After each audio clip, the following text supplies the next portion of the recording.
in the beginning of Mr. Allen's testimony, I submit to you, he started off lying right from the very start. At least the cross-examination part. I start asking him about affairs. And you're going to see it right in the notes that from what Mr. Allen told Dr. Fisher, unless you think Dr. Fisher's a liar, patient and his wife currently have had affairs. I asked Mr. Allen about that. He said, no affairs. Then when confronted with these notes, he says, oh, well, by affairs, I meant before I got married. Is that your understanding of what the word affair means? Or was Mr. Allen once again trying to change the English language to make that which is false appear to be true by changing the meaning of the words? Then Mr. Allen starts off in his direct examination telling you all about this wonderful marriage that was just going great. But I guess I would submit to you that if you actually read the report, years of marital stress and avoidance of intimacy and communication. Why is that important? Because he's blaming the problems in his marriage on Teresa. Problems that already existed in his marriage. That's one thing. But the other thing is, what does it tell you about Mr. Allen's willingness to lie to accomplish a goal? Now, let's take a look at a few other things. He leaves, according to the note of the records of Dr. Fisher. Dr. Fisher sends him a letter, hey, where's my money? And Ernest Allen leaves an angry message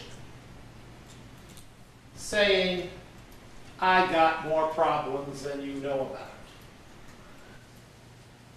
Doesn't that suggest to you that there were things that Mr. Allen was not telling Dr. Fisher? Because if he was letting it all hang out with Dr. Fisher, then would it be true that Mr. Allen has problems that Dr. Fisher does not know about? It wouldn't be true. And in those very words, he reveals to Dr. Fisher and to you, I'm holding back. There are things I'm not telling you. Now, Mr. Allen tells you he wasn't intoxicated. Only had a couple drinks. Well, Mr. Brewer admitted the medical report. And what does the medical report say? Final impressions, diagnoses, blah, blah, blah. Number 6, alcohol intoxication. They seem to think he was intoxicated.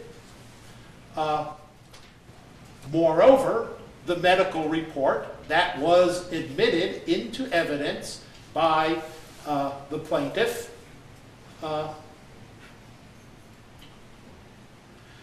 the plan would be to discharge him to home at about 8 a.m.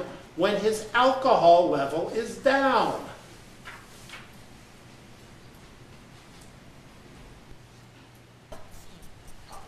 I'd like to ask you to ask yourselves this question. Who's the most important witness in this case? And I've got a suggestion for you. The most important witness in this case is Mr. Sean Williams. Why is that? Couple reasons. Number one, Mr. Sean Williams tells you when he receives that telephone call. 1 a.m. The hospital records, admitted by the plaintiff into evidence, show when Mr. Allen checked in. 1:21 a.m. Now, I guess I would say this.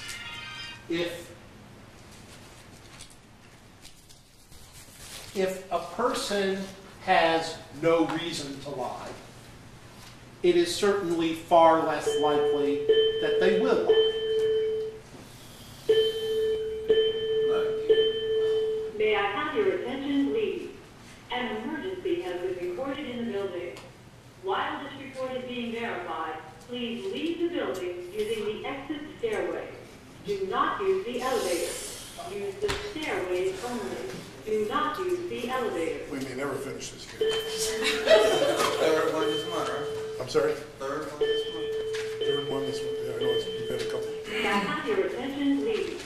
An emergency has been reported in the building. While this report is being verified, please leave the building using the exit stairway. Do not use the elevator. Use the stairways only. Do not use the elevator. And it's only 16 floors.